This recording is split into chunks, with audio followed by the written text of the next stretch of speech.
नमस्कार दोस्तों, स्वागत है आप सभी का एक बार फिर से हमारे चैनल सत्य धर्म सनातन में। दोस्तों, मां भगवती दुर्गा की कृपा आप और आपके पूरे परिवार पर सदा सर्वदा बनी रहे। दोस्तों, बहुत समय से आप लोगों के प्रश्न आ रहे हैं कि शाम की पूजा का सही समय क्या होता है। शाम को दीपक जलाना चाहिए और दीपक जलाते समय किस नियम का पालन करना चाहिए।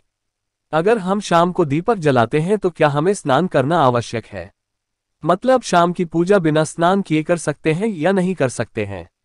और शाम को घर में कितने दीपक प्रज्वलित करने चाहिए, कहां कहां दीपक प्रज्वलित करना चाहिए, दीपक जलाने का मंत्र क्या होता है, घर की परेशानियों को दूर करने के लिए और किसी विशेष मनोकामना को पूर्ण करने के लिए दीपक किस प्रकार से प्रज्वलित करना चाहिए। तो आज की जो वीडियो है पूरी तरह से संध्या वंदन पर आधारित है। शाम के समय जो आप संध्या वंदन करते हैं, पूजा आराधना करते हैं, दीप प्रज्वलित करते हैं, वो किस प्रकार से आपको करना है, किस किस नियम का पालन करना है। मतलब आज की वीडियो पूरी तरह से आपके प्रश्नों पर आधारित है, जिनका उत्तर मैं आपको शास्त्रों के अनुसार देने का पूरा प्रयास करूंगा। तो वीडियो को पूरा जरूर देखिए और अगर आपको आज की वीडियो अच्छी लगे तो इसे लाइक भी जरूर कीजिए, क्योंकि आपके लाइक, आपके कमेंट्स मेरे लिए बहुत महत्वपूर्ण होते हैं। यह एकमात्र जरिया है जिनसे मुझे पता चलता है कि आपको यह वीडियो अच्छी लगती है और आपके लिए यह वीडियो उपयोगी है। तो अगर वीडियो अच्छी लगती है तो लाइक तो जरूर ही किया करें। इसके साथ ही कमेंट बॉक्स में माता रानी के नाम का जयकारा भी जरूर लगाएं। इससे आपको सकारात्मक ऊर्जा की प्राप्ति होती है। और हाँ, चैनल पर पहली बार आए हैं, अगर अभी तक आपने चैनल को सब्सक्राइब नहीं किया है तो चैनल को सब्सक्राइब जरूर कर लीजिए और बेल बटन को भी प्रेस कर लीजिए। तो इससे यह होगा कि इस चैनल पर जो नई वीडियो अपलोड होंगी उनकी नोटिफिकेशन आपको सही समय पर प्राप्त होगी। तो सबसे पहले बात करते हैं कि संध्या दीपक प्रज्वलित करने से पहले, मतलब शाम को पूजा करने से पहले क्या स्नान करना आवश्यक है। देखिए, शास्त्रों के अनुसार पूजा में शुद्धता आवश्यक होती है। तो जब हम सुबह पूजा करते हैं तब तो स्नान करना अत्यंत आवश्यक होता है। सुबह बिना स्नान की पूजा नहीं करना चाहिए। लेकिन शाम की पूजा आप हाथ पांव धोकर भी कर सकते हैं, जरूरी नहीं है आप स्नान करें। आप चाहे तो वस्त्र भी बदल सकते हैं या फिर आप सिर्फ हाथ पांव धोकर कुल्ला करके भी पूजा कर सकते हैं। जैसे कि आपको शाम के समय पूजा करनी है तो दिन में भी आप शुद्धता का ध्यान रखें। जैसे कि आप जब भी टॉयलेट जाते हैं, बाथरूम जाते हैं, तब उस समय शुद्धिकरण जरूर कीजिए, जरूर करना चाहिए। हर बार जब आप बाथरूम जाते हैं तो अगर आप दिन भर शुद्धिकरण का ध्यान रखते हैं तो शाम के समय बिना स्नान किए भी सिर्फ हाथ मुंह धोकर भी पूजा कर सकते हैं और चाहे तो स्नान भी कर सकते हैं। जैसे कि गर्मियों के दिन है तो शाम के समय भी आप स्नान करके पूजा कर सकते हैं। तो बहुत सारी चीजें आप स्वयं भी अपने विवेक से निर्धारित कर सकते हैं। और अगला प्रश्न है आपका कि शाम की पूजा में दीपक किस समय चाहिए। तो देखिए, शाम को जो पूजा का समय होता है वह गोधूली बेला का समय होता है, प्रदोष काल का समय होता है। मतलब जिस समय सूर्य अस्त हो रहे होते हैं उस समय हमारे घर में दीपक प्रज्वलित हो जाना चाहिए। अब जैसे कि आप लोगों के प्रश्न आते हैं कि कितने बजे दीपक जलाना चाहिए। शाम को सूर्यास्त का समय हर मौसम में अलग अलग होता है। कभी जैसे कि सर्दियां चल रही होती है तो 5 बजे भी सूर्यास्त हो जाता है, 5:30 तक सूर्यास्त हो जाता है। और अभी जैसे ही गर्मियों का मौसम है तो 6:30, 7 बजे ऐसे ही सूर्यास्त का समय होता है। कई बार 7:50 भी हो जाते हैं। गर्मियों में तो प्रत्येक मौसम में सूर्यास्त का समय अलग होता है, इसलिए एक सही समय बताना है कि इसी समय आप दीप प्रज्वलित करें। यह तो बहुत मुश्किल होगा और यह ठीक भी नहीं होगा।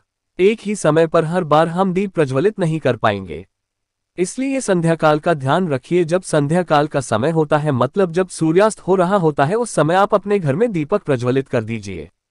और अब बात करते हैं कि कितने दीपक आपको अपने घर में प्रज्वलित करनी चाहिए प्रतिदिन। देखिए, शास्त्रों के अनुसार संध्या काल में प्रतिदिन अपने घर के मुख्य द्वार पर एक दीपक जरूर जलाना चाहिए। इससे क्या होता है, देखिए, शास्त्रों के अनुसार शाम के समय संध्या काल में लक्ष्मी माता और उनकी बहन दरिद्रता दोनों ही भ्रमण पर निकलते हैं। तो जिस घर के मुख्य द्वार पर दीपक प्रज्वलित होता है उस घर में मां लक्ष्मी प्रवेश कर जाती है, और जिस घर के मुख्य द्वार पर दीपक नहीं चल रहा होता है उस घर में दरिद्रता प्रवेश कर जाती है। तो इसलिए मां लक्ष्मी का प्रवेश आपके घर में हो, इसके लिए घर के मुख्य द्वार पर एक दीपक जरूर प्रज्वलित करना चाहिए। और हाँ, घर के मुख्य द्वार पर जो दीप प्रज्वलित किया जाता है संध्या काल में, इसके बहुत सारे फायदे शास्त्रों में बताए गए हैं। शास्त्रों के अनुसार संध्याकाल में जिस घर के मुख्य द्वार पर दीप प्रज्वलित होता है उस घर में किसी भी प्रकार की नकारात्मक ऊर्जा प्रवेश नहीं करती है। कोई भी वास्तु दोष आपके घर में हो, अगर आप मुख्य द्वार पर दीप प्रज्वलित करते हैं तो समस्त प्रकार के वास्तु दोष से मुक्ति मिल जाती। और अगर आपके घर में पितृदोष है जिसकी वजह से परेशानियां आपके घर में बनी हुई है, तो घर के मुख्य द्वार पर जो हम दीप प्रज्वलित करते हैं इससे घर का पितृ दोष भी समाप्त हो जाता है। और इसके अलावा घर में किसी भी प्रकार की अशांति रहती हो या फिर आपके घर में बीमारियां बहुत रहती है, कलह क्लेश रहता है, आर्थिक तंगी रहती है, तो घर के मुख्य द्वार पर हम दीप प्रज्वलित करते हैं तो समस्त प्रकार की परेशानियों से, दुखों से आपको मुक्ति मिल जाती है। इसलिए घर के मुख्य द्वार पर दीप प्रज्वलित करना अत्यंत आवश्यक होता है। तो शास्त्रों के अनुसार घर के मुख्य द्वार पर एक दीपक अवश्य ही होना चाहिए। और बात करें दूसरे दीपक की, तो दूसरा दीपक आपको अपने घर की तुलसी के पास प्रज्वलित करना चाहिए। शास्त्रों के अनुसार अगर शाम के समय संध्याकाल में तुलसी की जड़ के पास अंधेरा रहता है तो ऐसे घर में दरिद्रता का स्थायी वास बन जाता है। और जिन घरों में शाम के समय तुलसी के पास दीप प्रज्वलित किया जाता है ऐसे घर में स्थिर लक्ष्मी का वास होता है। श्री हरि विष्णु सहित मां लक्ष्मी ऐसे घरों में वास करती है। तो प्रयास करना चाहिए कि शाम के समय तुलसी के पास एक दीपक अवश्य प्रज्वलित करें। बात करें अगले दीपक की, तो शाम के समय अपने घर के ईशान कोण में, मतलब जहां पर भी आपने अपने घर का मंदिर बनाया हुआ है, उस स्थान पर घर के मंदिर में एक दीपक अवश्य प्रज्वलित कीजिए।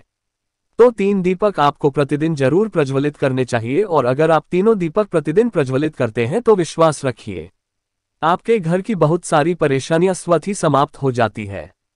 और अब बात करते हैं अगले प्रश्न के बारे में, जो आप लोगों के हमेशा प्रश्न आते हैं कि दीपक किस चीज से प्रज्वलित करना चाहिए। सरसों का तेल डाल सकते हैं या फिर तिल के तेल का प्रयोग करना चाहिए, या फिर शुद्ध घी का, गाय के घी से हम दीपक प्रज्वलित करें। तो देखिए, शास्त्रों के अनुसार सरसों के तेल का दीपक हर जगह प्रज्वलित नहीं करना चाहिए। सरसों का तेल कड़वा तेल कहा जाता है।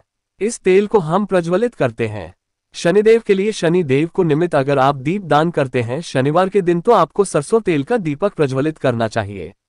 और आप चाहे तो जैसे कि पीपल का वृक्ष होता है वहां पर भी सरसों के तेल का दीप प्रज्वलित कर सकते हैं, या फिर भैरव देवता होते हैं उनके लिए भी सरसों तेल का दीपक प्रज्वलित किया जाता है। इसके अलावा कहीं पर भी सरसों तेल का दीप प्रज्वलित करने की बात शास्त्रों में नहीं कही गई है। शास्त्रों के अनुसार घर में ज्योति प्रज्वलित किया जाता है या किसी भी देवता के निमित्त जो हम दीप प्रज्वलित करते हैं उसमें गाय का घी डालकर ही प्रज्वलित करना चाहिए। अब देखिए, ऐसे समय में जबकि गाय का शुद्ध घी नहीं मिल पाता है तब हमें क्या करना चाहिए। तब आपको गाय के घी के नाम पर जो भी मिल जाता है या फिर शुद्ध घी मिल जाता है उसका प्रयोग कर सकते हैं, या फिर आप चाहे तो तिल तेल का दीप प्रज्वलित कर सकते हैं। तो प्रतिदिन जो आप दीपक प्रज्वलित करते हैं अपने घर में, चाहे आप घर के मुख्य द्वार पर प्रज्वलित करें या फिर तुलसी के पास प्रज्वलित करते हैं या फिर घर के ईशान कोण में प्रज्वलित करते हैं, सभी दीपक आप तिल तेल या शुद्ध घी से प्रज्वलित करें। और हाँ, जब आप दीपक प्रज्वलित करते हैं जैसे कि मुख्य द्वार पर जो दीप प्रज्वलित करेंगे या फिर तुलसी के पास जो दीप प्रज्वलित करते हैं या फिर घर में भी जो दीप प्रज्वलित किया जाता है, तो ध्यान रखना चाहिए एक चीज का, कभी भी दीपक को सीधे जमीन पर नहीं रखा जाता है। तो दीपक रखते समय प्रतिदिन दीपक के नीचे थोड़ा सा आप चाहें तो चावल रख सकते हैं या फिर आप चाहें तो थोड़े से पुष्प रख सकते हैं। और अगर आप दीपक के नीचे चावल रखते हैं तो इस बात का आपको ध्यान रखना है कि अखंडित चावल होनी चाहिए, क्योंकि ऐसा माना जाता है कि अगर टूटे हुए चावलों का प्रयोग हम पूजा में करते हैं किसी भी प्रकार से, चाहे दीपक के नीचे रखकर करते हैं या फिर अक्षत के स्वरूप में करते हैं, तो इससे घर में दरिद्रता आती है। इसलिए अखंडित चावल होने चाहिए अगर आप दीपक के नीचे रखते हैं तो। और जैसे कि कई लोगों के प्रश्न आते हैं कि प्रतिदिन जो दीपक के नीचे हम चावल रखेंगे तो उस चावल का अगले दिन क्या करना चाहिए। तो अगले दिन वह चावल उठाकर आप पक्षियों को डाल दीजिए, पक्षी उसे खा जाते हैं। और घर में जो आप ईशान कोण में दीप प्रज्वलित करते हैं, मतलब घर के मंदिर में जो दीपक प्रज्वलित किया जाता है, उस दीपक को आप किसी पात्र में भी रख सकते हैं। जैसे कि एक छोटी सी प्लेट ले लीजिए, उसी प्लेट में दीपक रख दीजिए और उस दीपक को हम प्रज्वलित करते हैं। मतलब घर के मंदिर में जो दीपक प्रज्वलित करेंगे वह आप किसी पात्र में भी रख सकते हैं, लेकिन सीधे जमीन पर आपको कोई भी दीपक नहीं रखना है, इस बात का ध्यान रखिए। और आपका अगला प्रश्न है कि शाम की पूजा करते समय किस मंत्र का जप करना चाहिए। दीप प्रज्वलित करते समय दीप जलाने का मंत्र क्या होता है। तो देखिए, दीप जलाने का मंत्र मैं आपको बता देता हूं। आप अगर जप सकते हैं तो जरूर जापे, लेकिन अगर आप यह मंत्र नहीं भी जप पाते हैं तब भी शाम के समय जब आप दीपक प्रज्वलित करते हैं उस समय आप किसी भी मंत्र का जप कर सकते हैं। जैसे कि आप चाहे तो माता रानी के किसी मंत्र का जाप कर सकते हैं। आपके कोई इष्ट देवता हो तो उनके मंत्रों का भी जप कर सकते हैं। दुर्गा चालीसा का, हनुमान चालीसा का पाठ करते हुए भी आप दीप प्रज्वलित कर सकते हैं। मतलब देखिए, जरूरी नहीं है कि आप दीपक जलाने वाला मंत्र ही पढ़ेंगे। किसी भी मंत्र को पढ़कर आप दीप प्रज्वलित कर सकते हैं। संध्या वंदन कर सकते हैं, क्योंकि देखिए शास्त्रों में कहा गया है कि मौन रहकर कभी भी पूजा नहीं करनी चाहिए। जो भी शुभ कर्म होते हैं वो मंत्रोच्चारण के साथ ही संपूर्ण किए जाते हैं, इसलिए मंत्रोच्चारण आवश्यक है। कोई भी मंत्र जपते हुए आप पूजा कर सकते हैं, संध्या वंदन कर सकते हैं। लेकिन दीपक जलाने का जो शास्त्रों के अनुसार मंत्र है वो मैं आपको स्क्रीन पर भी दे दूंगा और पढ़कर भी बता देता हूं। शुभं करोति कल्याणम आरोग्यम धन संपदा शत्रुबुद्धि विनाशाय दीपज्योति नमोस्तुते। दीपो ज्योति पर ब्रह्म दीपो ज्योतिर्जनार्दन दीपो हर्तु में पापम संध्या दीप नमोस्तुते। इस मंत्र का जप दीपक प्रज्वलित करते समय करने से कहा जाता है कि सभी प्रकार के पापों से मुक्ति मिल जाती है और दीप देवता जो होते हैं वह हमारे जीवन में प्रकाश करते हैं। तो बहुत आसान है यह मंत्र, अगर आप लोग नियमित पढ़ेंगे तो निश्चित ही आपको याद हो जाएगा और दीपक प्रज्वलित करते समय आप बिना देखे भी पढ़ पाएंगे। और अभी आप चाहें तो इसे किसी कागज पर लिखकर रख सकते हैं और घर के मंदिर में ही रख दीजिए जहां पर आपको दीपक प्रज्वलित करना है। तो जब आप दीप जलाएंगे तब आप इस मंत्र को देखकर पढ़ सकते हैं और कुछ दिनों में तो याद हो ही जाता है।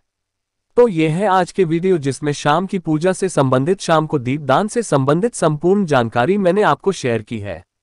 उम्मीद करता हूँ वीडियो आपके लिए उपयोगी होगी। इसके अलावा भी अगर आपका कोई प्रश्न हो तो कमेंट बॉक्स में जरूर लिखें और यह वीडियो आपको कैसी लगी कमेंट बॉक्स में लिखकर जरूर बताएं। मिलता हूं मैं आपसे अगले वीडियो में, तब तक के लिए नमस्कार।